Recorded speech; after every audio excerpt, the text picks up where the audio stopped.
Asante sana, fungua kinywa chako, usiketi chini tafadhali, simama kwa miguu yako. Simama kwa miguu yako, simama. Najua umedance vizuri, lakini simama. Dawa torogame. Fungua kinywa chako, mwambie Mungu asante sana kwa kunipatia wakati mwingine. Sambueleza hii sauti. Mwambie Mungu asante sana. Fungua tu kinywa chako, mwambie I'm here tonight. I'm here to seek for the blessings. Naomba baraka zako, naomba kufunguliwa maisha yangu. Jifungulishe kutoka kwa minyororo ya shetani. May God bless you. May God bless you. May God bless you. Oh yes. Oh yes. Ulina mama shandala la babose. Fungua tu kinywa chako, nena na Mungu. Chukua dakika 10 kama zaidi. Nena na Mungu, mwambie here I am. Nidi haha papa niwejetereire. Niwejetereire gwokuine gwako. Kikuyu worship.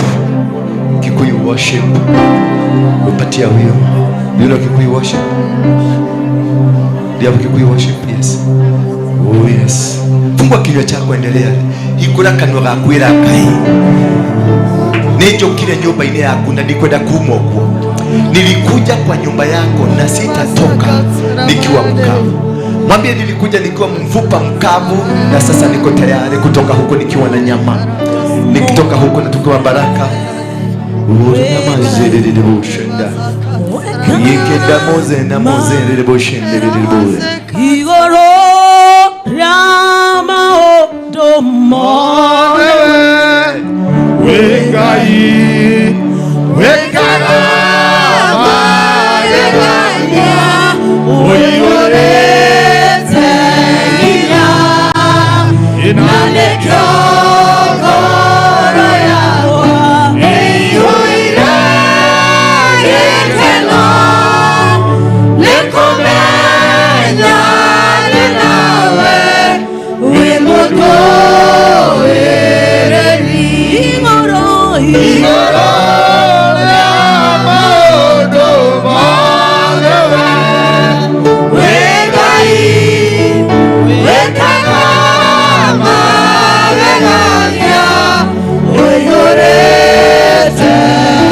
we mudo ereri baba ni unyitete guoko no kandathima ngaikara wega-inĩ waku na irathimo-inĩ ciaku ithagu-inĩ rĩaku nĩ kũndehithĩte baba ũkanjarĩria na mũgambo ũikarĩire gĩtĩ gĩaku gĩa ũthamaki wakinyithia nyarĩrĩ ciaku gũkũ thĩ ũnyitĩte mũthĩgi waku wa ũthamaki nĩgetha ũtũthamakĩre baba nĩ twanyiha nĩgetha ũnenehe baba nĩ twagwo nĩgetha we wonekane twanyitanĩra na araika othe hamwe na makerubi na maserufi arĩa maikarĩire na mainamĩrĩire makiugaga ũrĩ mũtheru baba ũrĩ mũtheru nĩma ũrĩ mũtheru gũtirĩ ũngĩ mũtheru ũgũkĩrĩte baba nĩkĩo twahera mehia maitũ nĩkĩo niĩ ndahera mehia makwa baba na ma ciana ciakwa iria ndĩciarĩire na thakame-inĩ yakwa ona ciana iria ũnete cia kĩroho Ngai ndoya mĩrigo yao yothe ndakũrehera kũrĩ we Jehova tondũ nĩ ũratwĩrire tũrehe mĩrigo itũ kũrĩ we na nĩ ũgũtũrathima tũiguĩre tha Ngai tondũ nĩ tũkoretwo tũkũhĩtĩirie tũkoretwo tũrũgamĩte na njĩra itarĩ njega na tũgeka mĩtugo ĩtarĩ mĩega tũkoretwo tũrũgamĩte kĩgongona-inĩ gĩtarĩ gĩa ũthingu ona tũgeka maũndũ baba na tũgathahia kĩgongona gĩaku ĩndĩ Ngai tondũ nĩ ũtwarĩirie na nĩ tũherire mehia maitũ nĩ tũka ũmũthĩ ithaa rĩrĩ rĩngĩ nĩgetha tũgwatanĩre nawe tũgĩe kĩrĩkanĩro nawe tũthondeke igongona rĩmwe nawe nĩgetha kumania na ũmũthĩ nĩ gũthiĩ na mbere ũtongorie kĩgongona gĩkĩ ũndongorie na ũtongorie ciana cia kĩgongona gĩkĩ marathime no mathererie njĩra ciao marathime no mahe gwĩtĩkĩrĩka maitho-inĩ maku na maitho-inĩ ma andũ matuĩke a gwĩtĩkĩrĩka rathima wĩra wa moko mao rathima makinya mao rathima kanua kao rathima mĩĩrĩ yao ĩtuĩke hekarũ theru nĩ ũndũ wa ũtungata waku Jehova baba nĩ ndakwambararia nĩ gũkorwo nyũmba ĩno nĩ ĩraingĩrĩirwo na nĩ ĩratwanyereirwo nĩ andũ aingĩ mararĩ arogi na angĩ mararĩ aici ekinaĩ ona tharia no acio Ngai othe tondũ nĩ ũrĩ hinya nĩ ũtũhotanĩire kũrĩ o ona arĩa angĩ megũka Ngai rĩ mũrango ũrĩa wothe nyũmba ĩno kona ciothe cia nyũmba ĩno nĩ ndaciĩkĩra rũirigo rwa thakame ya mũrugo Jesũ Kristo nĩ ndakwĩra Ngai tondũ nĩ ũratwĩrire tũgũthitange na tũthitange andũ arĩa makoretwo marĩ gũkũ na arĩa makoretwo magĩka ũũru tũmarehe kũrĩ we baba nĩ ndakũnengereria mũndũ wothe mwĩkinaĩ mũndũ wothe mũrogi mũndũ wothe ũkĩte ena ungumania na ũhinga nyũmba-inĩ ĩno yaku Ngai nĩ ndakũnengera andũ acio moko-inĩ maku ũngĩroweka ũrĩa ũkwenda gwĩka nao ũngĩrona ũrĩa ũkwenda kuona nao na ũngĩraigua ũrĩa ũkwenda kũigua nao baba nĩ ndakũmithia maroho mothe maumanĩte na kwa ngoma mothe ndauga mangĩrothi na mĩri ya mĩkongo ĩyo mangĩrothi na rũĩ Jehova mangĩrothi baba maithirĩre irima-inĩ gĩtarĩ gĩturi mangĩraunĩkanga mangĩroharagana mangĩrwaga thayũ mangĩrwacinwo nĩ mwaki icua inene rĩmanyarire rĩmathine thĩinĩ wa rĩtwa rĩa Jesũ Kristo baba rekera twana tũtũ Ngai nĩ tũgũmĩirwo nĩ mathĩna aingĩ manyitĩtwo mĩgwate nĩ maroho makwao maroho ma aciari maroho ma mĩgũnda maroho ma makanitha marĩa manakorwo mathiĩte makanitha maingĩ magathiĩ nginya kwago magathiĩ kwa madivina magathiĩ kũrĩ andũ arĩa makoragwo matendete wega matendeire andũ arĩa angĩ wega magekĩrwo mĩtego-inĩ Jehova nĩ andũ arĩa mekaga ũũru Ngai ciana ici baba nĩ ndaciarĩria kĩrathimo nĩ ndaciarĩria kuohokerwo maica mao nĩ ndamarĩria baba ũtugi waku ũngĩronekana ũngĩromarathima ũngĩromateithia Jehova tũiguĩre tha no tũrekere mehia tũiguĩre tha tu baba no tũrekere mehia maitũ nĩ twahehenjeka ngoro citũ Ngai nĩ twanyiha nĩgetha we ũnenehe na nĩ twagwo nĩgetha wonekane nĩ thĩinĩ wa rĩtwa rĩa Jesũ Kristo twahoya ona gwĩtĩkia amen mũndũ auge amen. You may be seated. No uikarire gĩtĩ gĩaku kiti chako cha muujiza. Bwana Yesu asifiwe sana. Naona mko na nyuso nzuri. Wangapi wamekula lunch? If you have eaten something, no matter what it is, inua tu mkono wako juu kama umekula ka lunch, umekunywa kachai, umekunywa kasoda, umekunywa tu maji. That is lunch. Inua tu mkono. Kuna mwingine hana kitu. Inua tu mkono. Inua vizuri kabisa. Nyosha mkono juu. Sasa weka mkono chini. Ni wangapi umeniletea kitu? Angalau useme hata baba yangu akule kitu. Inua tu mkono yako juu. Inua mkono yako juu. Okay, papa ni ahota. Kai. Nikio dahe, tayari guitogesha githiroria ni mami atiriri. Kawaheja atia. Hamwira ni ciana iria akoragwo nacio. Itiheaga na kindu ingi ona tumai ingi kanwa matiheaga manjeroragera ugo tathanamu. Aranjira rucio wathikanire kwe mundu wa kurathima. Ndie kana guku ni okire. Kwe mundu wa kurathima na karaji. Kwe mundu ni okire. Toyaguo kwa iguru wakwa ni ukire. Ucio ndirerirwo ni mami witu arandathira. Kwe mundu wa kurathima na raji. Kai tigo tikanire no. Ni guko kwa manyiru kana.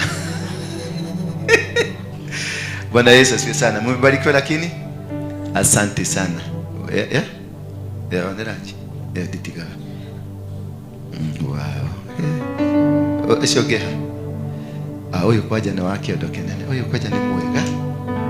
Ugo niwe ndera thagirwo ni maito. Ndokire kana niki woyagwo kwa kuriku. Oni uko negera. Dumaine kana haha. Haha. Kana kuduku. Kuina mero trabajo kuina mero.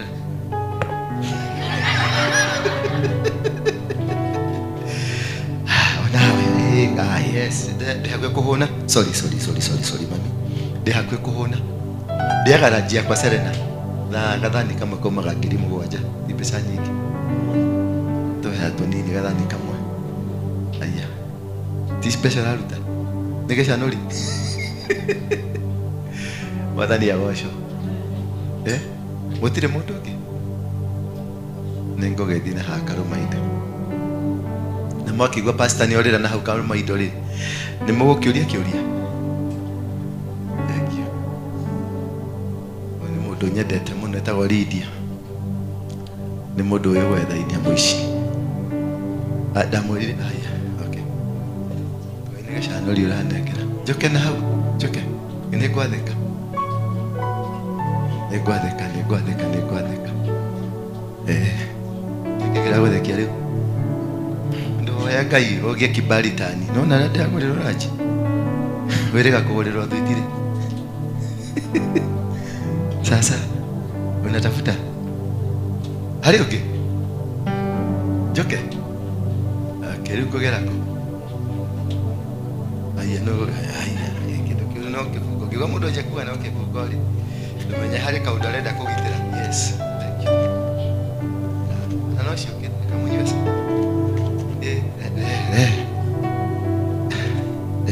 Thank you. Wana hari ciuma. No tugocokwa ho twenjera ringi. Githima kiu ni kironeka hata kina tumaundu twega. Mwathani agocoka iri twe mwega. No atigire kanyamu karia. Dio. Utigite kana uradio gitiga ukahora. Niwe ndiraria. Uradio gitiga ukahora kana twatigire. Uradio gitiga ukahora. Nditigikaga na iyo gura ithi ni ndana migucia. Nditigikaga ora gura ithi. Na ni ngwitikirite o ugu hiana. Uthio tigite okay. Etiguo. Eke ndi mwire. Ndukana henio ni mundu wa baki. Ati ni ndatiga umuthi ni akuhenia. Muteithiririe guthio kahora. Atigite nyamu yo nditigikaga kana tigo ndire wagucagia ni wahotie kumitiga ro rimwe. Uju yo luga we tondu ni wagucagia tene ri wahotie kumitiga ro ugu nditoka kahora mundu wa gukwira ati ni atiga baki babura ni watigire biu watigire thwa miaka igana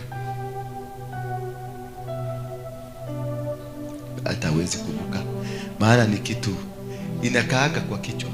Sasa ukiona mtu wa bagi usimwombe ati baba ninafuka bagi. Hapana, mwambie apuguse. Si Kamunyweso ni rafiki yako. Kamunyweso nilimwambia nikamwambia awache pombe. Lakini mimi najua pombe ya Kamunyweso hawezi acha mara moja, atakufa. Sasa anaendaka akidrop. Utulia, siku ile ulikuwa nakunywa chupa ngapi? Zamani nilikuwa nakunywa chupa ngapi mpaka unalewa, si ndio? Ateke? Wanywa gashikana. Nigenda sitonye, uigwene kaikira, have a bottle. Sasa umeenda ukipugusa. Si ndio? Kamunyweso inaenda ikiondoka. Nipatie jina yako sasa. Ni Grace. Good. Kutoka leo tumuite Grace. Najua alikuwa bado kalikuwa. Sasa nilikuwa nakasidikisa pole pole kameenda. Sasa Grace. Sasa ikisa Grace. Si ndio? Tukana henyo usidanganywe na mtu. Mlevi anawachaga pombe hivyo hivyo. Iwezekani. Mpende, muonyeshe upendo na umuonyeshe yeye ni mtu na umuonyeshe bado amebarikiwa na Mungu. Hata kama ni mlevi, hata kama amevuta dawa za kulevya, mwambie bado Mungu anampenda. Umuonie wedo. Nikenda through wedo ucio hiyo pepo iende kitoka. Halo. Lakini sasa ukiwia niambie navutaka pagi alafu nimewacha amenidanganya. Sasa nimemfanya mkora zaidi aende ajifiche. Akikuja anapaka kakitu hapa ama anakula tropical. Na mkuta hapa kamerula vizuri na ananuka vizuri mdomo, lakini inside ni dawa iko kwa mwili. Sasa you have made him to become a more hopeless and a useless person. Bwana Yesu asifiwe sana. Hallelujah. And that is that's the kind of people I want here. Watu wale holier than thou sikutaki hapa. Nenda kwa wenzako wale holier. Wale mnakaga biguni mnakuja asubuhi. Nenda kule. Barabara yenu hapa hakuna, ilikatwa. Mimi nataka wale watu tunaishi hapa duniani. Wale tunakutana na matatizo ya kila siku. Wale tunaimbaga ile karibu kanasemaga matatizo nimeyazoea kwangu mimi. Wangapi tuliimba hiyo wimbo? Ama nyinyi bado ni wakuagusha kutoka biguni? Amekukutana hiyo akarubandika? Wangapi waliimba nyimbo ya karubandika? Ule alikuwa naimba sana, ule wa pinki. Wewe unaangalia nyuma. Unajua unakumbuka gani? Unakumbuka gani?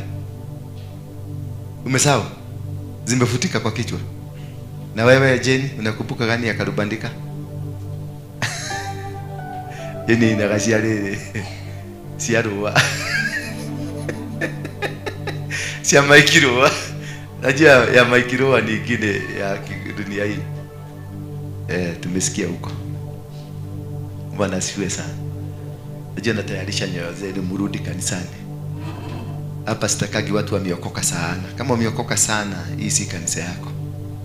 Nataka wale bado hawajafika ndio tuende. Mimi kwangu saizi nimefikisha 8%. Last week nilikuwa 7, nimepanda. Niko 8%. Si hata wa manabii walisema nimeongezewa max. Niko 8. Najua uko 99 ama uko 100. Wewe kana hiyo 100 yako. Lakini yangu nimepatia Mungu nafasi kubwa. Anijenge, anitengeneze venye anataka nikue. Lakini wewe unajua yako ni 100. So God has finished with you. That is why you are suffering. Lakini if you create a gap, a big gap, he will be coming every day to check whether you are dying or you are not dead. Lakini kama wewe umekuwa full, umefuka mlango, anajua uko sawa, umewekwa kwa roho. Sasa ndio maana unalalaga ja. Maana anafikiria uko sawa. Ama unafikiria Mungu afikiriaje? Ukikuwa holier than thou, you have locked yourself. Bakisha kanafasi, na sika nafasi kadogo kubwa. Mimi sasa niko 8. Nyinyi mwendelee gani uko mbele? Lilian, uko na kapi na Lilian sasa? Wewe hali matuine. Wewe ni urokire rushine. Ni wewe kuona ugishuguka na parachute haja. Watu ni dangerous. Wacha nikwambie. Kama kuna watu dangerous kanisa kama hii, ni hawa holier than thou. Hao wameokoka kuliko Yesu. They are very dangerous. Afadhali mimi najua huyu kike ni kimuito. Sasa nitajua tutadili na kio namna gani. Najua huyu ni mkora, tutadili na yeye namna gani. Kuliko yule anakaaga biguni, anateremka asubuhi, kutage email ya ilikia kuiteka. Niguo makinyaga huko. Kana ile email bado. tajeri witu ha jeri aroka oroshine mwathani agocwo na andu acio nio gwatito nio mikora nio hinga nio maraya nio aici nio makoni women na makoni meni acio todo egukwira mwathani agocwo amen ginya heri ndo mekaga gigogo tamu hau kogo ni uri agakurutira wira ginya ukona Ngai ni aharuruka no kono ni mudada no ndagika ya gukuhiuria neno ni moja, atakukaraka tu na Yesu na anawekelea Yesu pale na anafanya Yesu anakuwa mshahidi, anakukaraka vizuri. Ukienda kusema ni fulani alikukoni, unaulizwa alikukoniaje? Hata mimi sielewi, maana alikuja akanitolea ushuhuda na akaniambia venye Yesu amemtendea, na hakika niliona Yesu amemtendea, lakini venye pesa ilitoka kwa mfuko nikampatia sijui. Bwana Yesu asifiwe sana. So don't walk with the righteous people. Hao holier than thou. Tafuta mtu wa 30%, 50% hapo. Mtu bado anatafuta Mungu. Halo, mtu bado anafanya nini? Anatafutia yule amemaliza kutafuta Mungu. Yule bado anatafuta Mungu. Huyo mnaweza kwenda na yeye bali because ako na weaknesses, ako na vidonda, ako na majeraha, bado anakuhitaji. Kwa sababu ako na jeraha liko wapi? Liko hapa. Anahitaji ukuje umpake tu mafuta. Ako na jeraha liko wapi? Liko hapa. Haoni, anataka, anakuhitaji umuone. Lakini mwenye hana jeraha anakuonanga wewe, akikuona tu anaona anaona dhambi imekuja. Bwana Yesu asifiwe sana. Akikuangalia tu hivi anaona hii ni dhambi inafaa kushughulikiwa. Huyo mtu tembea na yeye kwa ubali kidogo. Tembea na yeye. Hiyo ni nyoka na ni ukuruma. Mega kuruma wetoro at the most convenient time. Sasa hiyo ndio nyoka itakuuma. Bwana Yesu asifiwe sana. Afadhali watu kama hawa Maria. Maria akikuja anatenda muujiza. Kanatiwa Sara Maria. Watu wa Maria ni wazuri, maana wanajua Maria peke yake mama ya Mungu. Sasa ile waga ya koroko Sara Maria ile waga ya koragiro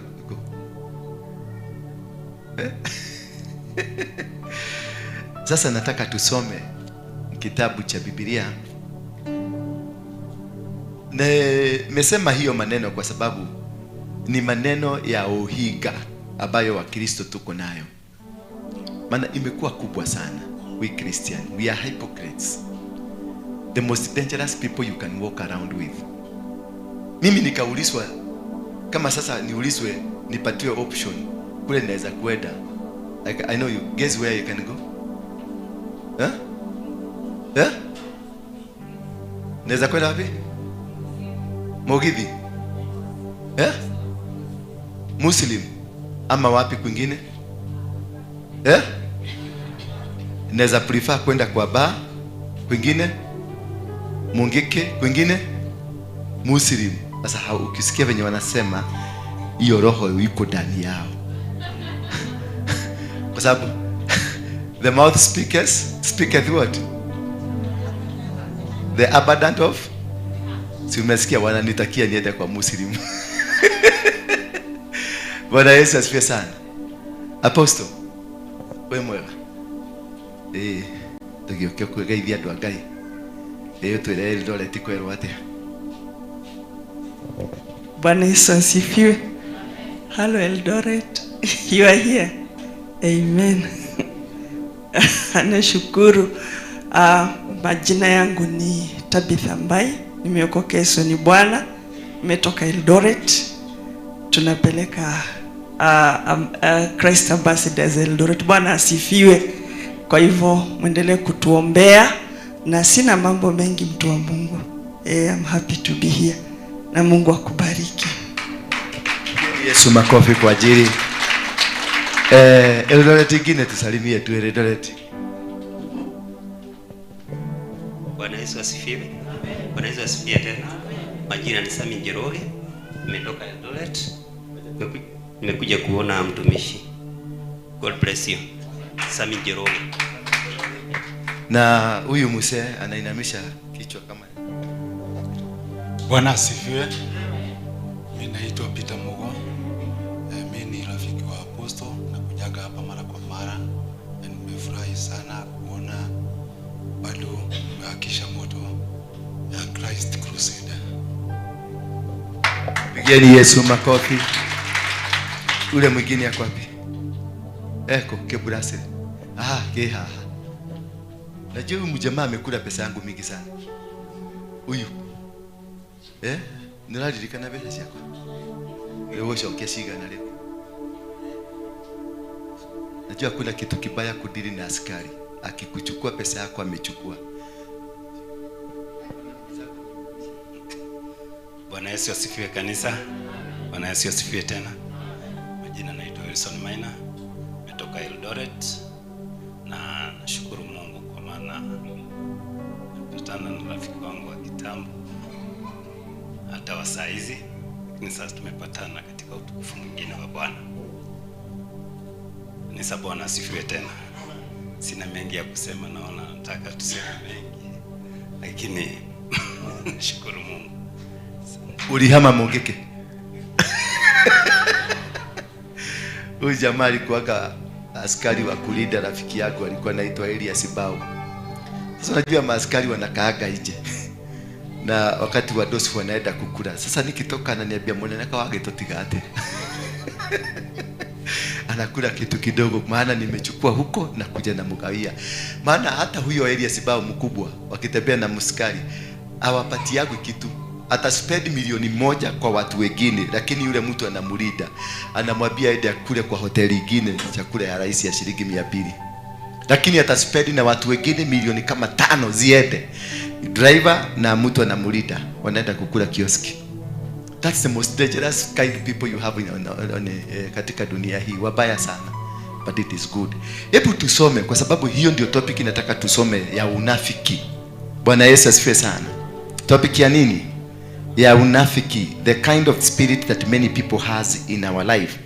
Tusome the first Kings chapter number 21 from verse number 1. First Kings chapter number 21 from verse 1. Bwana Yesu asifiwe. Si msalimie mzako, mwambie usinisubue na mwambie usikasimu kako kaeke silent. Kanaweza kuleta matatizo. Na by the time tunamaliza hii topic kuna change itafanyika katika maisha yako.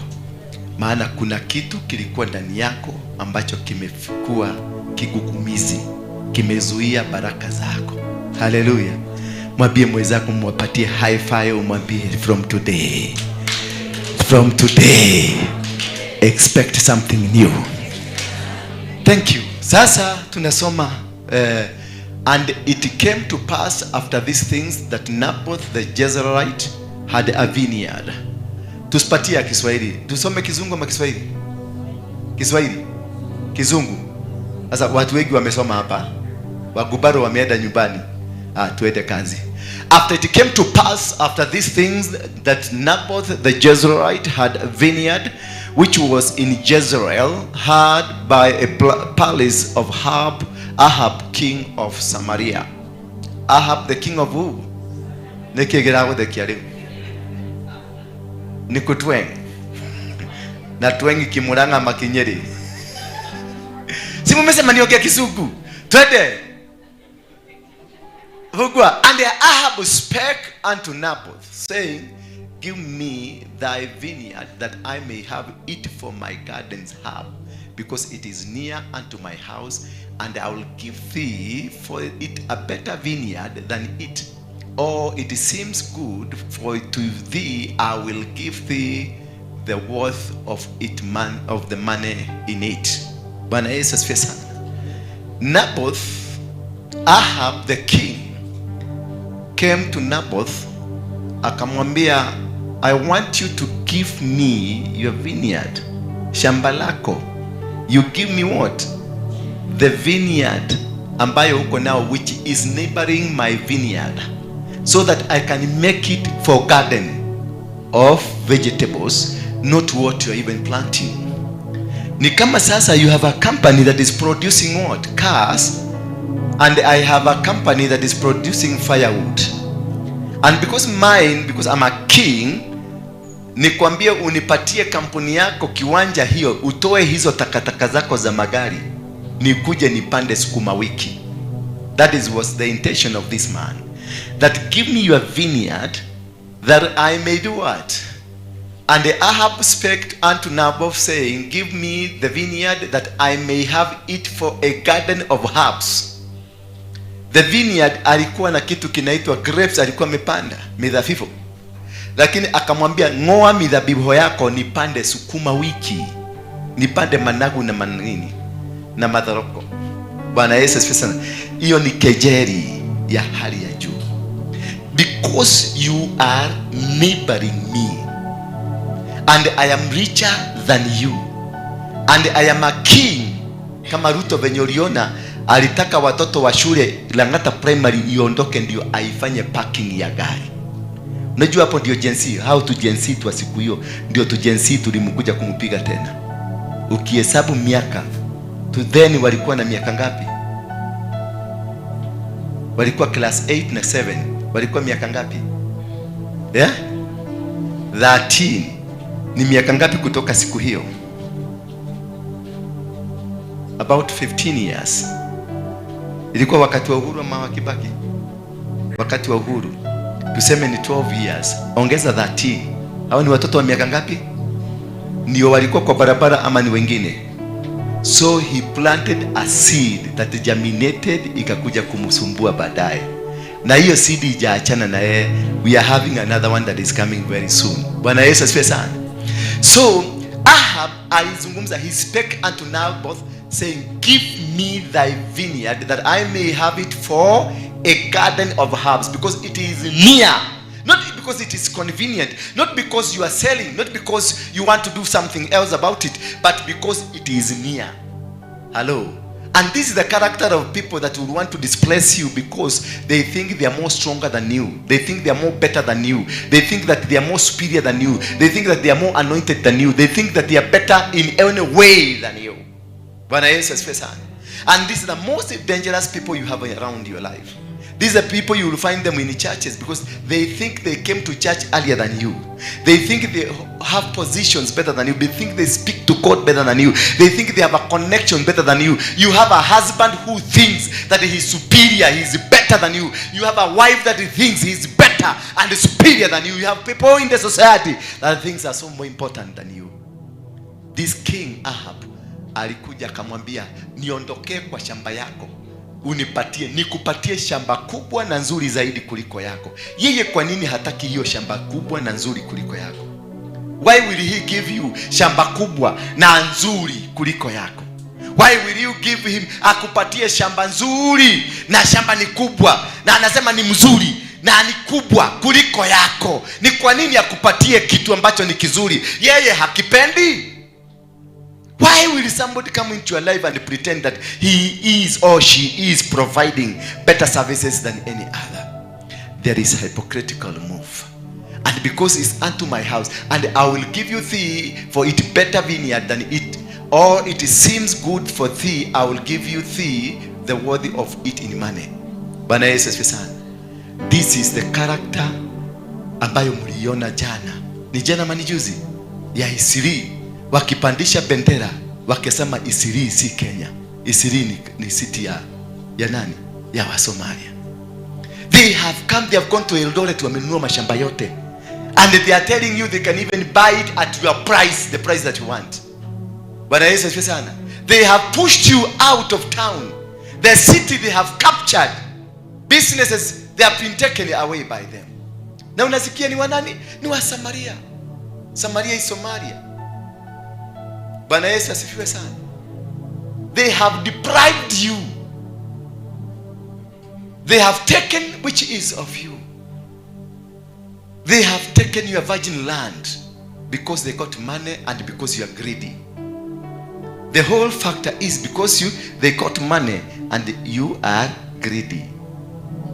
The greediness, that is what they have. Wamekuwa na boldness. Wamekuwa na courage. Hata wamekuja Isili. And I said this, nikaitwa kule kwa cohesion, nikasemekana ninaongea vibaya. Bwana Yesu asifiwe sana. Mimi wakati waliniambia ninaongea vibaya, nikawatolea stakabadhi zingine kule Elgeisa, kule sukari inapitishiwa na kule vitu zote za magendo nilikuwa nayo. Nikaenda nikawaambia before I come, somaga hiyo. Walinipigia simu kabla nifike, wakaniambia usikuje, we are planning for another day, kwa sababu walirealize I know more. Wakati wa Isili I mentioned here, na nikawaambia the president of Somalia ametoka Somalia, amekuja kufungua mall Kenya kule Somalia. The president Sakaja, the governor of Nairobi, was not invited. The president of the Republic of Kenya was not invited. Only the person that was invited by then is the defense minister. Sasa unashindwa, the defense minister na kufunguliwa kwa nyumba inaingiliana wapi? Hello? Why has these things happened in the front of our faces? Why has this thing yani mpaka wamekuja kuweka bendera kwa shamba yako. Nimekuja kwa kumudhuriwe, kwa kumutumia ugakoraga kigoti gyakwa juririe murango nigetha umenye ndi nyumba. Hiyo ni kejeli. Ni kejeli iliyo na uovu mkubwa, because these guys are preparing us that we are going to run over you. They are saying that we are going to destroy you. They are saying that we are going to bring you down. They are saying that you are too greedy. You gave us your virginity. That is why we can deal with you. It is not something easier. It is not something that is to be taken by that way. This is something that occasions us to rise up. Intercessors, waombaji, wale mnajua kuomba. Kupandwa kwa bendera in your territory, it means they have carved that territory. And they have penetrated the heart of your territory, meaning they are eating you from inside. And they are sooner, they have the courage now to tell you, we have our flag. What can you do? They are telling you even that your leadership is in our pocket. What can you do? They are telling you now, do what you think you can do.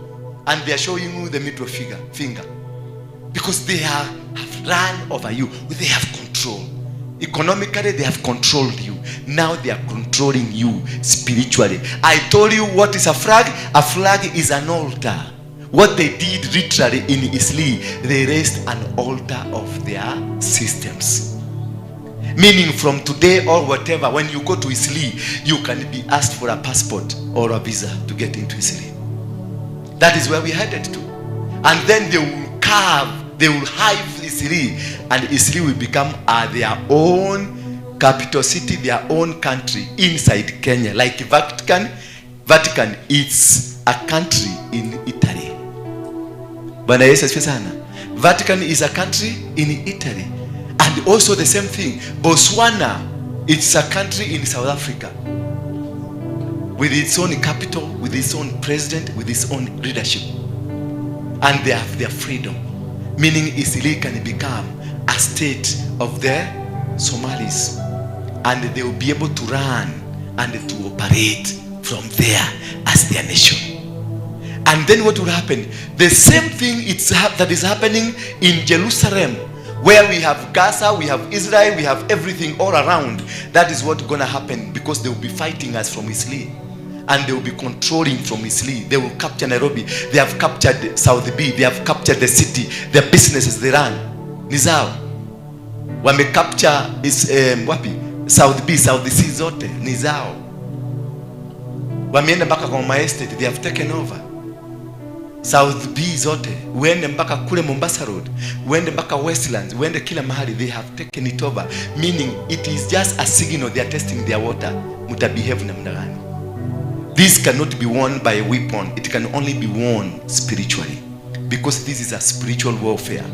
When I was a Muslim, nilikuwa naitwa Ndura Waruinge. Did you know that? That is for your information now, if you didn't know. There's a time I was a Muslim. And when I was a Muslim, I became a Muslim in Mombasa. Katika msikiti Sakina Mosque. Huko ndio nilifanyikia. Kumbe unakumbuka nani huyo amesema ni Shiko? Nilifanyikia Muislamu na nikafanyika, nikaitwa Ndura Waruinge. From then, what happened to me? Immediately transition was so fast that I was taken straight to Lamu. In Lamu I met Osama bin Laden. Nikakutana na mtu anaitwa Mohamed Kubwa. Nikakutana na mtu anaitwa Masjid. nikakutana na TSS, wote ni marehemu sasa, nilikutana na wao. Then from there a chartered plane was chartered for me, nikapelekwa mpaka Tripoli, Benghazi kule Libya, nikaenda nikakutana na Muammar Gaddafi. From there I was also, another chartered plane was chartered for me, nikaenda mpaka Saudi Arabia, msikiti wa Saudi Arabia, nikakutana na mfalme wa Saudi Arabia. The arrangement was that they will give me $500 million to come and build mosque in Kenya 5 kilometers apart. Bwana Yesu asifiwe sana. 5 kilometers. They didn't care whether people will be there. They didn't care whether people will be there. Mine was to build the mosque and go, so that their sheikhs and amirs will come and convert them into prayer centers, into worship centers, and then convert it to become an altar. That is the easiest way of capturing a place. They capture places, places that are captured by altars. So they wanted me to build 5 kilometers apart across the nation of Kenya, so that they can effectively capture the country through altars. Fortunately or unfortunately, I say fortunately because I'm a Kikuyu, fortunately or unfortunately, this Muammar Gaddafi, who was to give me the money, died. He was killed by the Americans. That month he died. That day he died. That is the day his plane was here to come and pick me, go pick the money. But unfortunately, because I'm a Kikuyu, he died. Hiyo ni pesa mingi sana ikienda na mtu. But fortunately, Kenya is safe, because it could have been worse. Bwana Yesu asifiwe sana. Bwana Yesu asifiwe sana. So whenever you see an agenda like that one happening, that they can plant a flag in the country Kenya, they have planted a flag to tell us that now we are controlling and managing you. Our altar now is above the altar of the country Kenya. That is why it has to be called for prayers. We must pray. If we can't pray, we must pray. Bwana Yesu asifiwe sana. And we must pray militant prayers, not those prayers zenu za Wakristo warokore. We must be a militant prayer warrior to uproot and destroy. In the book of Jeremiah 1 verse 10, to uproot and to destroy and to overthrow anything that they have raised in this country. Because this is now the activation of the Abuja Declaration. Now they are ready to become the president of this nation. They are ready to run us, because already they have captured the economy. Already they have captured the security sector. Already they have captured the systems of this country. Now they are ready to take over. And this is a call for every Christian, a call for every citizen of this country, a call for every person, whether you are a Muslim, whether you are an Indian, whether you are whatever that you are, this is a call, a wake-up call, that prepare, it is not going to be good. They are provoking that this country will be a center of warfare, center of criminal activities, a center of Al-Shabaab, center of everything, because they will bring their young men. Al-Shabaab is youth. They will bring their young men and Al-Qaeda networks to come and protect the territory, which is Islam. And when they are protecting the territory, which is Islam, they will run over the country easily, because our Air Force is just next to them. And in our Air Force, the government of Kenya had restricted constructions of building, of high-rises building. But now they have constructed, restraining any airplane from the Air Force to land there. That is how a country goes. And now Ahab alitoa kwa nini huyu? Kwa nini Muislamu? And Ahab spake to Naboth, 20 verse 2.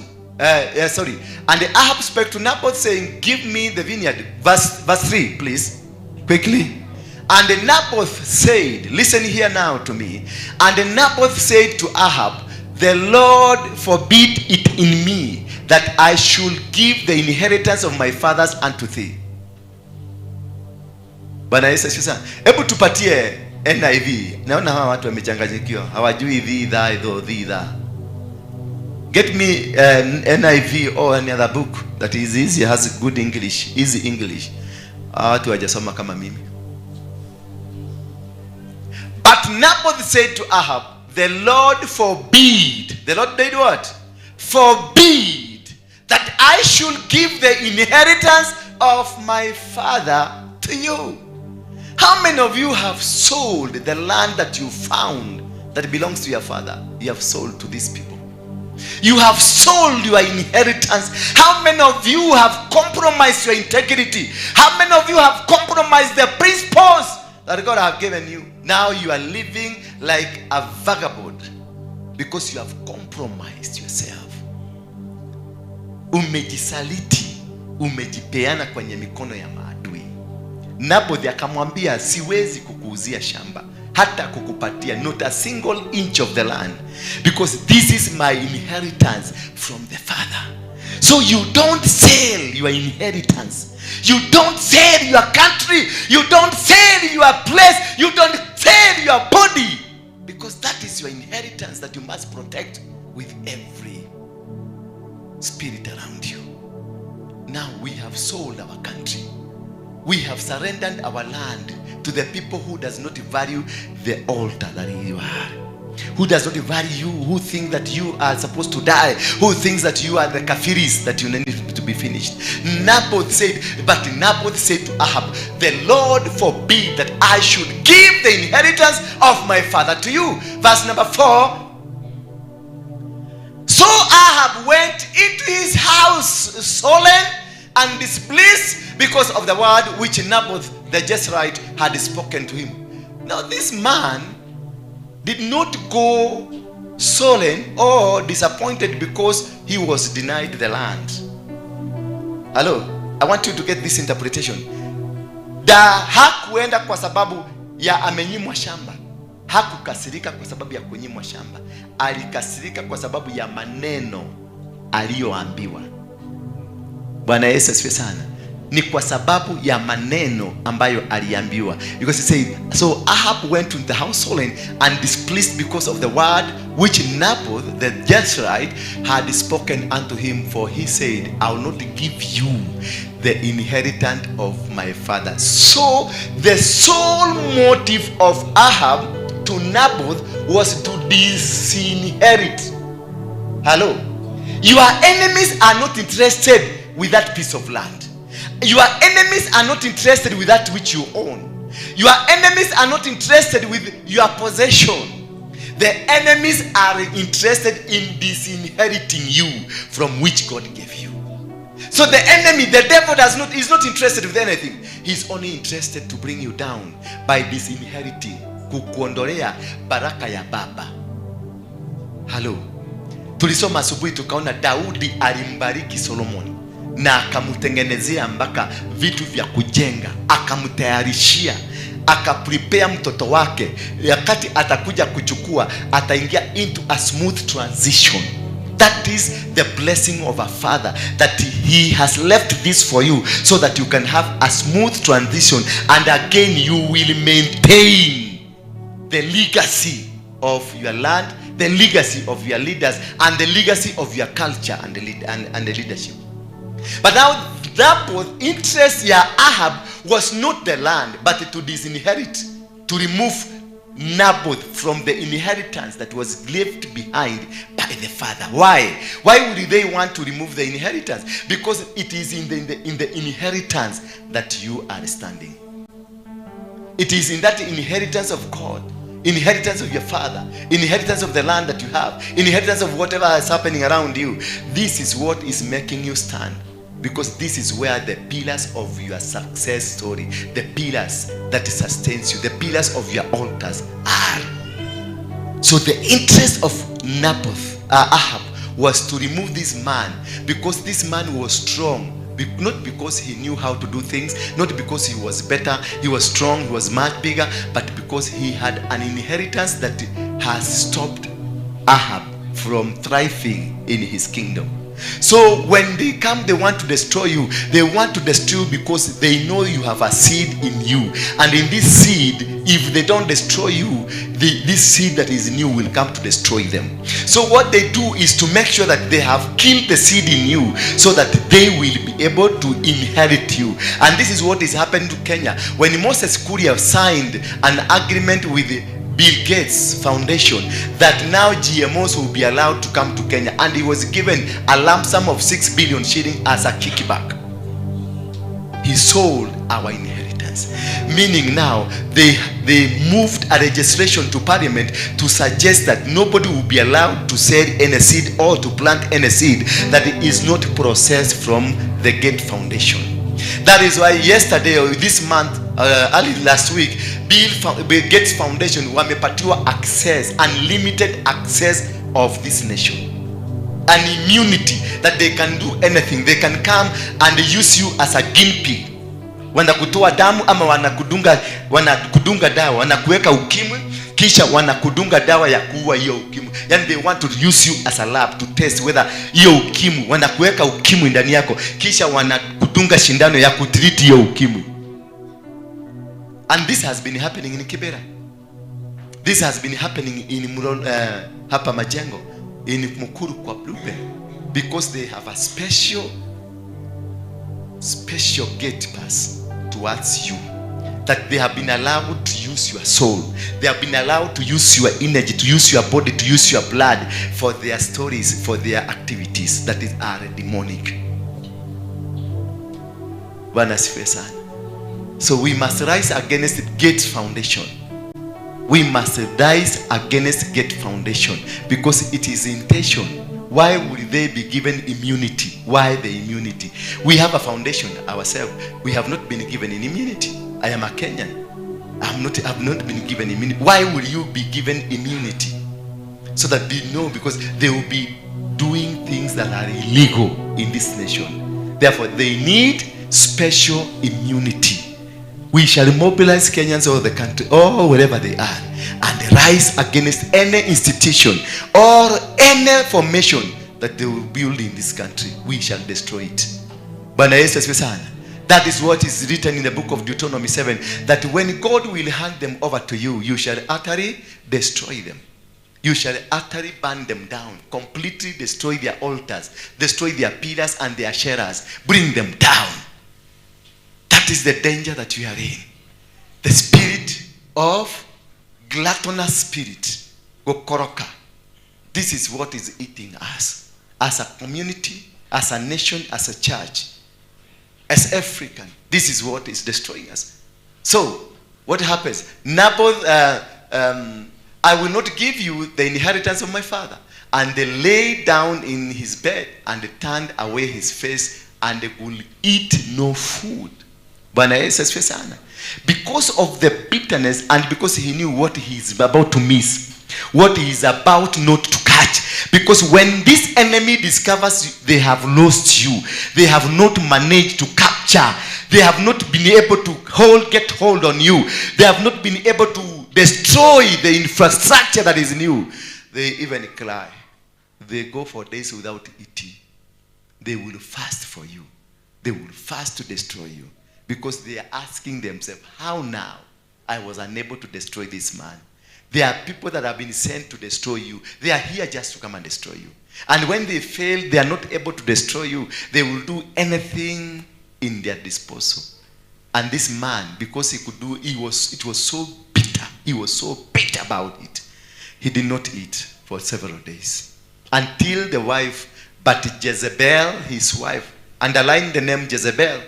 Jezebel, his wife, came to him and said to him, why is your spirit so sullen that you eat no food? This man was not eating food because he had, yani, todendare mokonina ginya gaturo kagia na kiudu ginya gare monekoria. Todendare monekonina. That is how they feel when they are unable to finish you. When they are unable to destroy you, that is how they feel. When they are unable to do it against you, that is how they feel. They will not eat for days until the master planner comes onto play. But Jezebel, his wife, came to him and said to him, why is your spirit so sullen that you eat no food? 6. He said to her, because I spoke to Naboth the Jezreelite and said to him, give me your vineyard for money, or else if it pleases you, I'll give you another vineyard for it. And he answered, I will not give you my vineyard. Unaona bitterness ile iko ndani ya huyu mtu. That is the bitterness that is with your brother. That is the bitterness that is your sister. That is the bitterness that is with your husband or your wife who hates you. They are so bitter inside them. They are feeling that they want to crush you because you have not given them the leeway to destroy you. They wanted just a leeway to destroy you, but you have refused because God has enlightened you, because there is a protection. There's something you protect, the inheritance. Inheritance does not come from anywhere else but from God. Inheritance is not bought. You can never sell an inheritance. You can never sell anything called inheritance because it's God given. It's a right. It's a God given right to you. So then Jezebel, his wife, said to him, oh wow, you now exercise authority over Israel. Arise, eat food, and let your heart be cheerful. I will give you the vineyard of Naboth the Jezreelite. Hi. The wife now amemwambia mfalme, kula chakula, relax. So kuna mtu atakuja kwa maisha yako akwambia relax, niko kuonia toko hinya kamodo kau. It is very simple. Niko kuonia katika atidega kumaketie, niko kuonia kahinya kwa kahinya geroha. Hallelujah. And he said, I will show you. I will give that land you are crying for. I will get it to you for free. You will not even buy. So there are people somewhere waiting for that opportunity to come and destroy you because they know how to do it. They are better, they are smart, they are well organized and well orchestrated that they can be able to get hold on you. And these are the people that have led you to be where you are this today, because they understood you and they knew how to get rid of you. They knew how to fight you. They knew how to confine you. They knew how to destroy you. That is why your business went down. That is why your ministry went down. That is why your family went down. That is why everything that you had went down. That is why you are sick today. Because they inserted sicknesses into you. Wamekutocha mpaka now, pressure imeingia. Pressure, unakuta gasi iko kwa mwili, unakuta visukari viko kwa mwili, pressure iko kwa mwili, everything around you, nothing is working because they have been able to destroy you. Kazi ile unafanya ni kukula madawa kama chakula. You now exercise. Verse 8. And she wrote letters in her Ahab name, sealed them with his seal. He wrote what? She wrote what? It is not now the king doing it. The wife, Gatumia. She has more authority because this is Jezebel. Remember the same Jezebel that King Elijah was able to fight 450 prophets of doom. He destroyed them. But Jezebel came and gave him a run for his money. He was running away because Jezebel wanted the head. This is the same Jezebel that was with John the Baptist. So I'm speaking about the spirit of Jezebel. I'm speaking about the spirit of Jezebel in your life. And she wrote letters in Ahab's name, not in her name. She wrote letters in Ahab's. They are crafty. Jezebels are crafty. Jezebels are well smart. They are smart movers, smooth operators. They can do anything at any time. And sealed them with his seal. And sent the letters to elders and the noble who were dwelling in the city with Naboth. Verse 9, please. She wrote in the letter saying, proclaim a fast. Hello? Proclaim what? So these people that want to destroy you, they know how to fast. So usifikirie kwa sababu wewe unaenda kanisa wewe ndio unajua kufast. These people know how to fast. They fast. The demon people, the devil people, they do what? They fast. They will fast for you to die. They will fast for your business to go down. They will fast for that husband of yours to run away. They will fast for that wife of yours to run away. They will fast for this church to come down. They are fasting. They are not only pouring mafuta. They are also fasting. There are people sleeping here, praying for the closure of this. But the good thing, I know this is the inheritance from my father. Hallelujah. I cannot say it. She wrote in the letter saying, proclaim the fast and sit Naboth with the high honor among the people. Verse 10. And sit 2 men, tafuta watu wawili, scoldrel before him to bear witness against him, saying, you have blasphemed God and the king. So these people will not come in the name of the devil. Your enemies, they will be sent by the devil, but they will not come in the name of who? The devil. They will come in the name of your God. That you have blasphemed God. And you have what? You have blasphemed God and the king. Then take him out and stone him that he may die. Hello. Take him out. So the agenda of your enemy is not for you to live. The agenda is to make sure that you are dead. Bwana Yesu asifiwe sana. Is to make that you die. That they came and used the name of God. They did not use the name of the devil, but though they are working for the devil.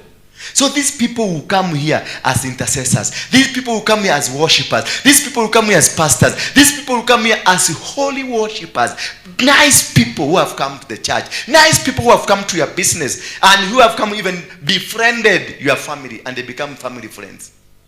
But inside them they are carrying venom that will destroy your family, that will destroy your husband, that will destroy your wife, that will destroy that which God has implanted in you. They don't use any other name. They use the same name of God. The spirit of Jezebel is real, and they will come with reality, and you will think they are genuine until they get inside you. That is when you will discover how crafty they are. Now, and they say, so the men of the city, the elders and nobles who were inhabitants of the city, did as Jezebel had sent to them, as it was written in the letters which she had sent to them. 12. They proclaimed a fast and seated Naboth with high honor among the people. They captured Naboth and brought them in front of everybody. The spirit of Jezebel knows how to bring you out amongst the people so that they can be able to hit you. They will make you like you are a hero. You are somebody that is a person they worship, they really depend on. But the motivation, it is to kill you. That is how they did to Gachagua. They let Gachagua move around, akaenda Nandi, akaenda Kisii, akaenda kila mahali, na wakamwambia nenda useme kuna shareholding kwa kampuni yetu ya serikali. That is what they came to use against him. But they had given him room to go and do that. That is the spirit of what? Jezebel. They proclaimed the fast and they seated Naboth with high honor amongst the people. Then, and the 2 men, Scoldrel came in and sat before him, and the scoundrels witnessed against him, against Naboth. There are people that will come and witness against you. There are people, your friends, your close friends, they have witnessed at some point. They have said you are bad. They have stood against you and witnessed against him, against Naboth, in the presence of the people, saying, Naboth has blasphemed God and the king. Then they took him outside the city and they stoned him with a stone so that he died. 14. Then they sent to Jezebel saying, Naboth has been stoned and is dead. Now listen to Jezebel. 15. And it came to pass when Jezebel heard that Naboth had been stoned and was dead, that Jezebel said to Ahab, arise, sasa muke wa king. Remember, this man who is being fought for is a king. He's a man that has degrees. The man has a crown. The man has the power.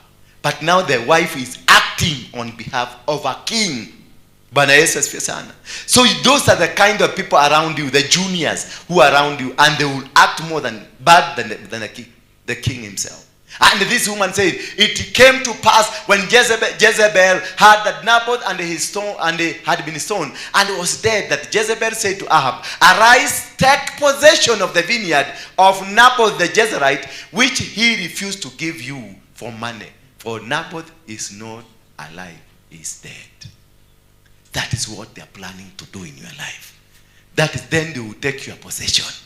They will take it away. Those are the people that you call are closer to you. Those are the people that you think are there standing in for you. Kumbe, they are there. They have been planned. They have been planted, and they have hatched a plan to destroy, to kill you. Bwana Yesu asifiwe sana. This is the kind of the people we have in the churches. This is the kind of the people we have in our governments. This is the kind we have people in our marriages. This is the kind of people we have at our working place. They will hatch a plan. They will destroy you. They will bring you down. Because they want to take a piece of your inheritance. But if you protect the inheritance in you, if you protect that which God has given you, if you protect your integrity, if you protect the possession God has given you. Verse number 6. So it was when Ahab heard that Naboth was dead, that Ahab got up and went down to take possession of the vineyard of Naboth the Jezreelite. 17. Then the word of the Lord came to Elijah the Tishbite, saying, arise and go down to meet Ahab. You see how God will fight for you? Arise and go down to Ahab, because you are weak and they have killed you and they have done whatever they have done against you. Arise and go down to meet Ahab, king of Israel, who lives in Samaria. There he is, in a vineyard of Naboth, where he has gone down to take possession. Tell your neighbor, stand firm, God will fight for you. Stand firm, God will defeat them. Stand firm, God will conquer them. Stand firm, they will be destroyed. They will not be able to capture you, even if they will be able to remove you from position, but they will not take which is yours rightfully. Hawatachukua. Hawatachukua kitu chako, hawatachukua huduma yako, hawatachukua ndoa yako, hawatachukua biashara yako, hawatachukua hatima yako, hawatachukua kile Mungu alisema. Watajaribu kukuangamiza, lakini utasimama, maana ulisimama na Mungu na ukasema hautauza urithi wako. That action of refusing to sell inheritance, God came in because this inheritance was given to his father by God. God will protect you. But if you say it out, God will not come in because there is nothing to protect. Bwana Yesu asifiwe sana. So he went and he met him. Verse 19. You shall speak to him this. This is God now fighting for you. You see, Ahab is nowhere. No, Naboth is not here to defend himself. But God is there. You might be a nobody. You might be a useless person. You might be a hopeless person. You might be having no power to defend yourself. But there is God in heaven to defend you. There is God to fight for your position. There is God in heaven to defend whatever that is happening in you. So you shall speak to him, saying, thus says the Lord, have you murdered and also taken possession? You see, Ahab did not murder, but the wife did. But the blame has come to who? Ahab. Ahab, have you murdered and also taken possession? You shall speak to him, saying, thus says the Lord, in the place where dogs licked the blood of Naboth, dogs shall lick your blood, even yours. Bwana Yesu asifiwe sana.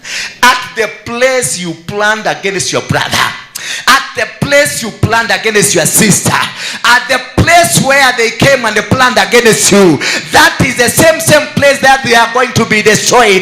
That is the same place that are going to be consumed. The same spirit, the same thing that killed them, the same dog that licked the blood of Naboth, is the same dog licked the blood of Ahab. That is, so don't fear. Don't be afraid of them. The Lord is with you. He will win the battles for you. Just release yourself to him. Just surrender to him. He he has the capacity to turn around the situation. The dog that licked the blood of Naboth, the same dog licked the blood of Ahab, who once wanted to disinherit Naboth. God will fight your battles. God will win every battle for you. God will conquer them that want to destroy you. God will make them irrelevant in your life. God will make them so incomplete. So Ahab said to Elijah, have you found me, O my enemy? Ha! Kupe, they know how to identify people of God. Have you found me, oh my enemy? And he answered, I have found you. Oh, they will atakuja. Have you found me, oh my enemy? And Elijah said to him, I have found you. They will be found. Those that have been planning against you, those that have been working against you, those that have an agenda against you, they will be found by God. They will be found. So don't worry. Stick to God. Release yourself to the Spirit of God. Stick to him, because Naboth said, I cannot sell. Naboth said, I cannot move from the inheritance of my father. Oh, have you found me, oh my enemy? And he answered, I have found you, because you have sold yourself to do evil in the sight of the Lord. So these evildoers from today, as the prophecy said, they are going to be consumed. Indeed, I have confirmed, they will be destroyed. They will be removed from amongst yourself. They will be brought down. They will be put to shame. You will see them as they go, as they sink down under the soil. Behold, I will bring calamity. Wow! That is what will befall them. That calamity will come on you. I will take away your posterity. I will cut off from Ahab every male in Israel, both bond and free. I will cut off. God will cause you to be hated. God will cause you to die. God will cause you to be isolated. God will cause you to live in desolate. God will cause you calamity. God will take away the posterity. God will cut off from you. Oh my God.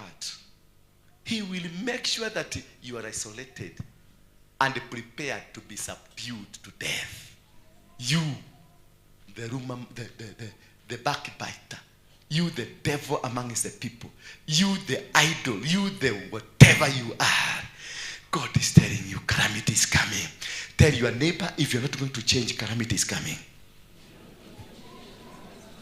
And it is a judgment. This is not just an ordinary thing. This is a judgment. Mwangalie kwa macho. Kwani unamuogopa? Mwambie this is a mpoint hivi. Mwambie this is a judgment. Na inakuja. Mwambie na inakuja. Yes. I will make your house like the house of Jeroboam, the son of Nebat, and like the house of Baasha, the son of Ahijah, because of the provocation with which you have provoked me to the anger and made sin in Israel. You have made Israel to sin. You have made the church like this one to sin. You have made this country, Kenya, to sin. This is the anger of the Lord is coming to you. The anger. I know you have been thinking that this is an ordinary church. That is why you brought the tendencies of the places you are. I want to assure you from today, the anger of the Lord, you will not make this church to sin, but the anger will be unto you, and you are going to be crushed, to be cut off. That man, that your husband who has been mistreating you, stopping you from worshiping God, he's going to be cut off. That woman that has been working to bring you down will be cut off. Those people in your working place that have been working against you, they are going to be cut off and be destroyed. And concerning Jezebel, the Lord also spoke, saying, the dogs shall eat Jezebel by the wall of Jezreel. The dogs shall eat what? By the walls of Jezreel. The same place where this man was stoned. That is where the dogs will eat your meat. Hello. The same place they did against you, the same place they worked against you, the same place they destroyed you, the same place they spoke and discussed against you, the same place they are going to be brought down. Hello. 23, 24. The dogs shall eat whoever belongs to Ahab and dies. Whoever. It is not only you, because the ile shida umeletea familia yako ndio hiyo, that even whoever belongs to Ahab and dies in the city, and the birds of air shall eat whoever dies in the field. The dogs will eat you in the city. Ukitoroka Murang'a ukuje Nairobi atumekuja kujificha, utakuliwa na umbwa za city. Ukirudi Geshagi umetoka umeenda kujificha Mombasa, na huko Garisen, na huko kumejificha huko Voi, na huko kwa mawe kwa mamigodi, utakuliwa na nyoni.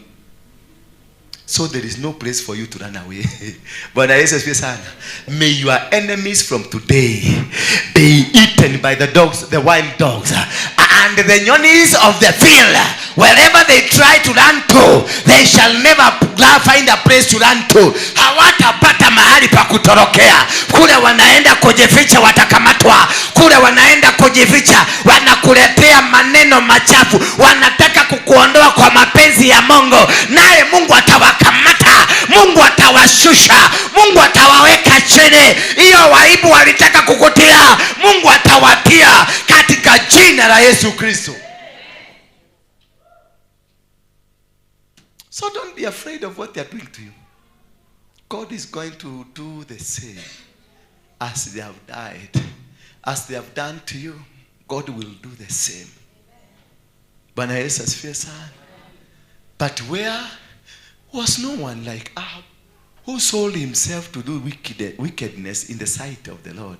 Because Jezebel, his wife, stirred him up. Sasa mbona unakubali kutumika? Mbona umekubali? Umeambiwa na mama papa fulani fanya kile, umeambiwa na mwanaume mwingine fanya kile, yet you are being used. Why do you allow yourself to be used? See now what will befall unto you. You will be destroyed. You will be destroyed for sure. And he behaved very abnormally in following idols, according to all that the Amorites had done, whom the Lord had cast out before the children of Israel. So the Amorite had been cast out from the children of Israel. 27. So it was when Ahab heard those words that he tore his clothes, put a sackcloth in his body, and fasted and lay in sackcloth and went about mourning. So your enemies are about to get into the period of mourning. Those that have been rising against you, somebody rise up. Those that have been rising against you, those that have been fighting you, those that have been against you, they are soon getting into the period of mourning. Bwana Yesu asifiwe sana. Bwana Yesu asifiwe sana. Hello. Mumeelewa kile nimefundisha leo lakini? Mumenielewa? Umekielewa vizuri? Asante sana. Na ni kwa nini hamsemi amen mzuri? Wachana na hii. Hapo mbele yote nimesikia nikisema amen, hakuna mtu anasema amen. Ni kwa nini? Kwa sababu nyinyi wote ni wanafiki. Mmesikia lile shoka litawaangukia. You repent. Sema repent. Sema today I repent. Sema today I've been so bad person, but I declare and decree that I will follow Jesus. Shika sadaka yako. Utakuja, ukikuja hapa kutoka asubuhi tumekuwa na challenge ya meza ya Bwana. And Mungu aliniambia ni kwa sababu nimeingia kule kuomba kuuliza Mungu why haifanyiki, maana tuliweka asubuhi nikasahau, watu wakaongezeka, ile ilikuwa ikakuwa kidogo. Wakati waliweka mara ya pili, watu hapa walirukaruka, sijui ni roho, sijui ni nini, wakaanguka, yote ikaanguka. Sasa nikauliza Mungu, this is the second time. Akaniambia the third time you will make it, because watu kabla first time hatukuwa tumeokoka tena, hatuko tumesarenda. Sasa akaniambia mwili wa Kristo unakuliwa na watu ambao ni wasafi. Bwana Yesu asifiwe sana. If you can only take it when after you have repented. Bwana Yesu. Na kwa sababu tulipitia kwenye hiyo somo na tukarepent, sasa Mungu akaniambia nimekubalisha, nendeni na mtafaulu. Bwana Yesu asifiwe sana. So kama unajisikia wewe ni nadhifu, you are ready vessel to have it. As you drop kujeni hapa, wewe kuja, wewe kuja, wewe kuja, kasimameni hapa, simameni hapa, simama hapa, kuja, lete yako iko wapi? Simu sitaki, ama ni kwa simu? Basi tuma tu basi. Haya, sasa chukueni hizi, chukua. Ukipatiwa na mwingine achukue this one. Simama pale, kuchukua hii wewe. Haya, kabla huyu atume. Sasa ulete bahasha yako, unaenda huko unachukua. Enda ukichukua hapo. God bless you. God bless you. Na usikunywe, ungoje mpaka tukwambie. God bless you for hearing the word of God. God bless you. God bless you. Kujeni tu, kujeni, hata wale wa kutuma kwa simu, kujeni tu mkichukua, ukirudi kwa kiti chako. Because kuna jinsi Mungu anataka kufanya katika maisha yako. Anataka kubomoa vyote vilivyokuwa na kukuregeshea urithi wako ambao Ahab na mke wake Jezebel walikuwa wamekupokonya. God bless you. Mungu akubariki. Kwa yote Mungu akubariki. Kwa yote Mungu akubariki. Mungu akufungulie. Kuja tu, kuja kwa huyu mtu. Yes. Are you comfortable now? Thank you. You got scared a bit. Thank you. Kujeni. Na mwende haraka haraka, mwende haraka haraka. Mtu mwingine, wewe kuja. Kuja uchukua hii bakuli nyingine. Simama hapa.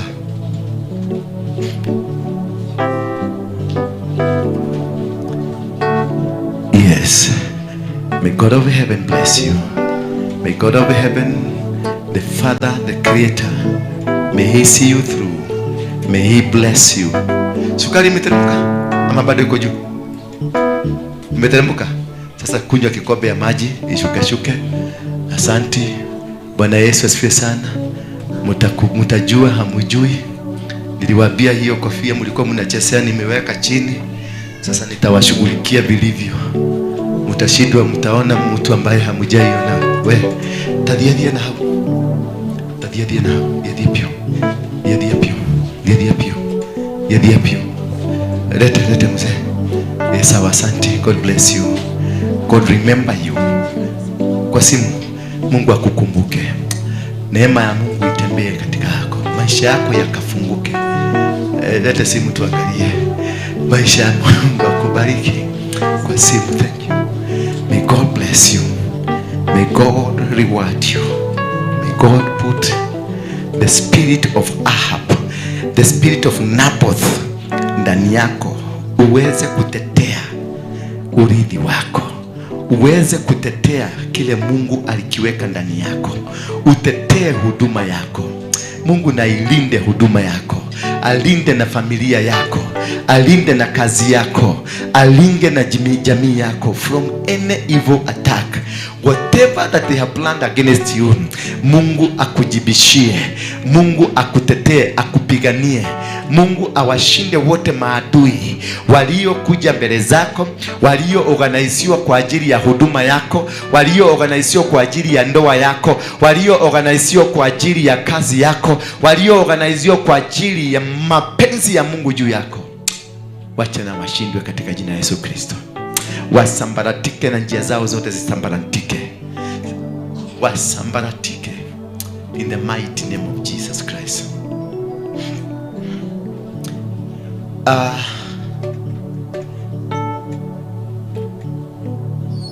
Yes, thank you. Where is mine? Yeah. Mimi yangu mmeweka mingi. Ni mzuri. Kila mtu amepata? Kila mtu amepata? Yes. Lete. Thank you. Mungu akukumbuke. Ngai akuririkane na njira ciothe ciake. Akuhingurire mirago. Akuhingurire mtu wa kamera. Hata watu wa kamera wote wekeni kamera chini. Set your camera, uachane nayo. Pelekea mpaka yule wa kamera pale.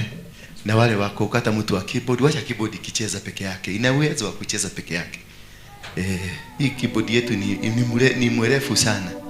Inajua Mungu na inajua hata kufanya maneno peke yake. Thank you. Thank you. Baba, katika jina la Yesu Kristo, ninainua mkate huu kama mwili wa Yesu Kristo.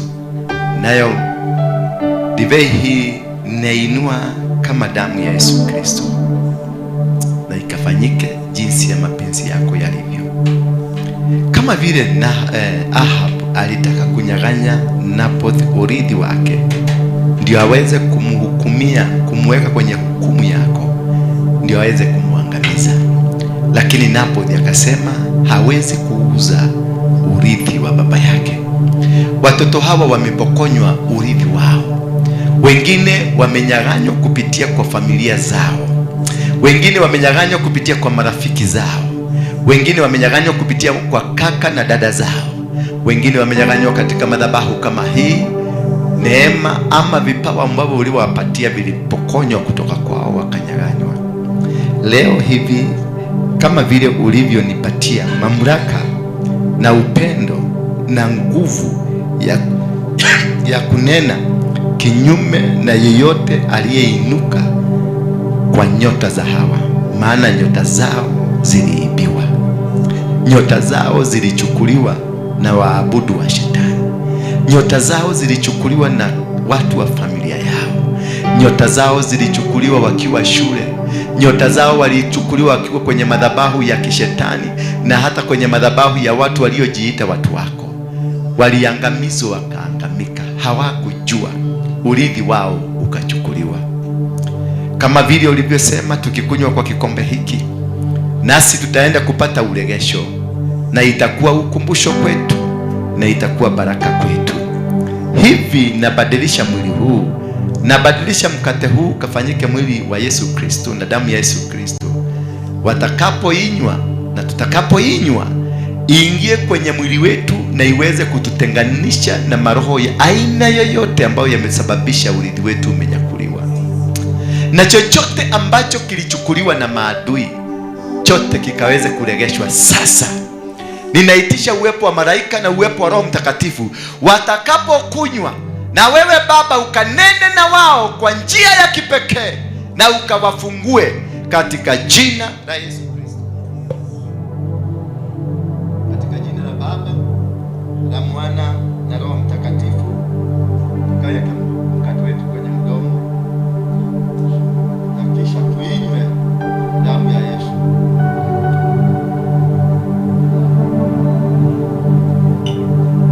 Amani ya Bwana iwe juu yenu. Receive a special anointing, a special deliverance, that every bondage that was against your life, every altar that was against your life, every evil plan against your life, may it be destroyed in Jesus' name. In Jesus' name, you are free. Mwambie mwenzako I'm free. Mwambie mwenzako I am free. In the mighty name of Jesus I am free. In the mighty name of Jesus I am free. Kama kulikuwa na kitu kilifunga maisha yako, umefunguliwa. Kama kulikuwa na watu walikuinukia, wamemalizika. Kama kulikuwa na shimo walikuchimbia, limezikwa. Kama kulikuwa na mikanda walikufunga nayo, imekatika. In the mighty name of Jesus Christ. Put your hands together for Jesus Christ. Worship.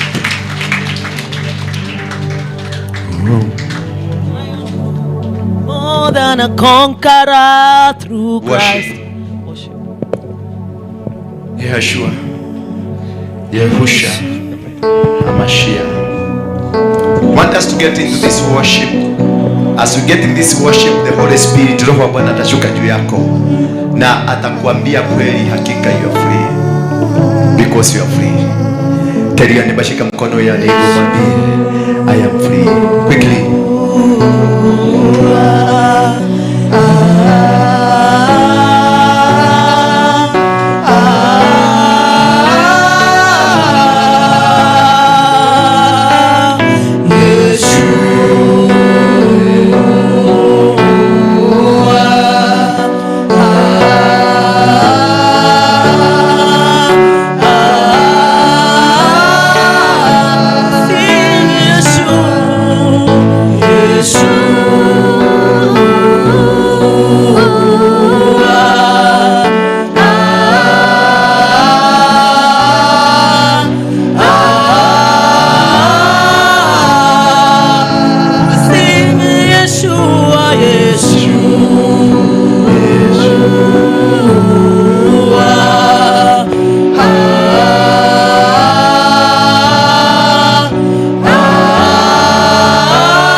Nataka uniambie kuumwa kwako kama kumeondoka.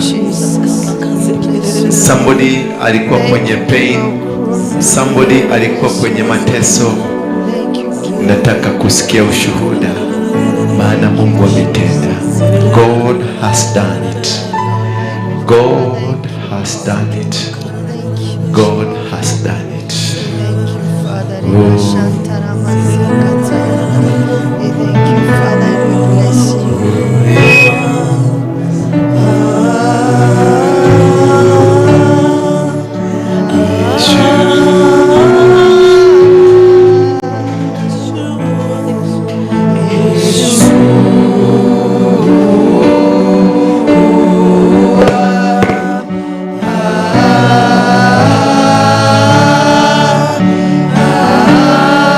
Ah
Lion of Judah.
Karibuni hapa nyote.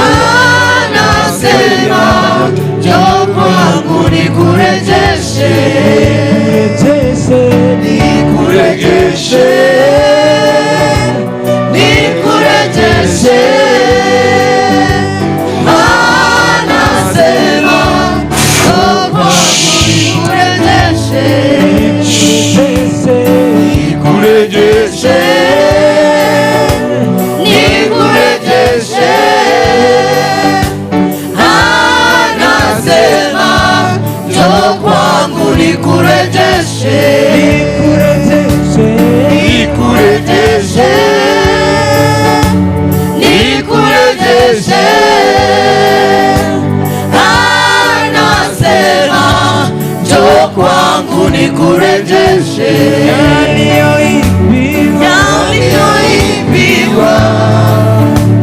yaliyochukuliwa. Wale walio nyuma. Anasema njoo kwangu nikurejeshe, nikurejeshe, nikurejeshe. Anasema njoo kwangu nikurejeshe, nikurejeshe, nikurejeshe. Anasema njoo kwangu nikurejeshe yaliyoibiwa, yaliyochukuliwa. Anasema njoo kwangu nikurejeshe, nikurejeshe, nikurejeshe. Anasema njoo kwangu nikurejeshe, nikurejeshe, nikurejeshe. Anasema njoo kwangu nikurejeshe, nikurejeshe, nikurejeshe. Anasema njoo kwangu nikurejeshe, nikurejeshe, nikurejeshe. Anasema njoo kwangu nikurejeshe, nikurejeshe, nikurejeshe. Anasema njoo kwangu nikurejeshe, nikurejeshe,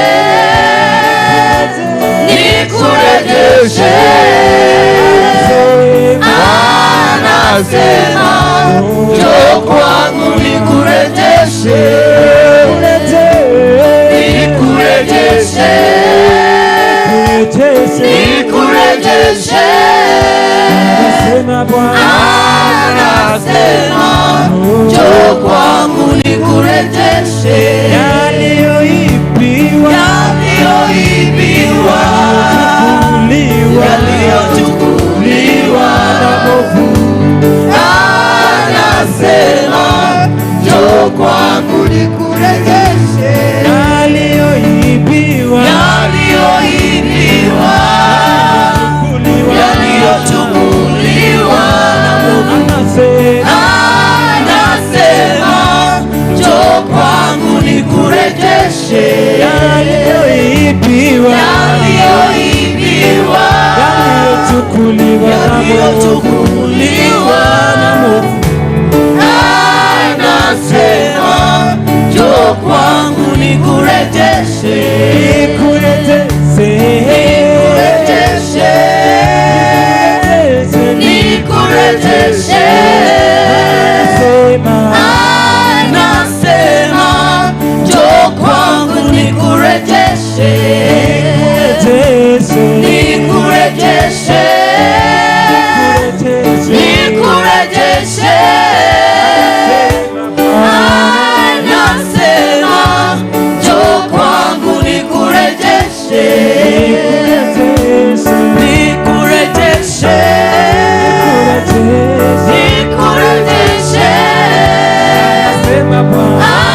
Anasema njoo kwangu nikurejeshe.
Baba, Muumba wa mbingu na Muumba wa dunia, asante kwa huduma hii. Asante Baba kwa kutufanikisha. Imekuwa ni siku ndefu kutoka asubuhi. Umetembea na sisi na umenena na sisi. Hata tunapoenda nyumbani tukumbuke. Vile tunavyoenda kuanza siku nyingine ya Jumatatu, siku ya Jumanne, Jumatano, Alhamisi, hata Jumamosi Baba na Jumapili. Tunakuomba kibali chako. Chochote ambacho tafanya siku ya Jumatatu, mkono wa Bwana ukue juu yako. Chochote utakafanya siku ya Jumanne, upate kibali cha Bwana. Chochote utafanya siku ya Jumatano, milango na madirisha ikafunguke. Chochote utakachokifanya siku ya Alhamisi, Mungu na akumbuke na aweke wakfu kazi yote ya mikono yako. Siku ya Ijumaa, kazi ya mikono yako na itambulike na ikajulikane. Siku ya Jumamosi, mapendekezo ya Mungu juu yako yakajulikane. Siku ya Jumapili iwe ni ibada yako na Mungu. Mungu akushirikishe katika mipango yako, katika njia zako, familia yako, ndoa yako, huduma yako, kazi yako na kila chochote ambacho unakifanya katika wiki nzima hii. Mungu akakushirikishe katika mipango yake. Amen.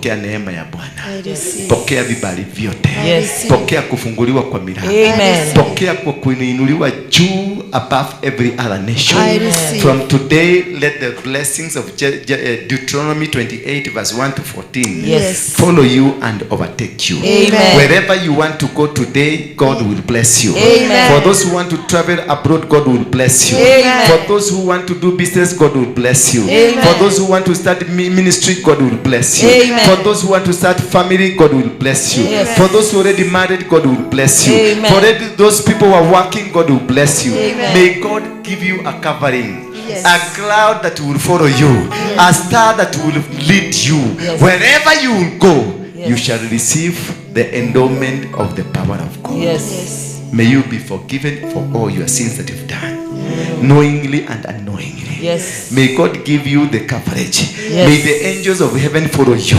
Yes. May the God of heaven follow you. Amen. May the 24 elders and the millions of angels be around you wherever you go. Amen. May you receive the blessings of heaven. May you receive the covering from heaven. May you receive a new and a fresh anointing in whatever that you do. Yes. In Jesus' name we pray. Amen. And now may the grace Of our Lord Jesus Christ, and the love of God, and the fellowship of the Holy Spirit be with us now and forevermore. and now may the grace Jesus Christ, and the love of God, and the fellowship of the Holy Spirit be with us now and forevermore. Amen. this week from today we shall be praying for peace, love and unity. Amen. Bwana asifiwe sana. Amen. Na tutainua madhabahu hii na tutajenga madhabahu nyumbani. Wangapi wanaenda kujenga madhabahu nyumbani? At least now you know. Then on Sunday I will give you anointing oil to go and make it clean. So you carry your anointing oil. You can carry the small, ile kachupa kadogo, nunua, ukuje nao nitaitakaza. Ndio utaenda umwage pale umefanya madhabahu na utakuja na dhabihu kwa sababu empowering lives.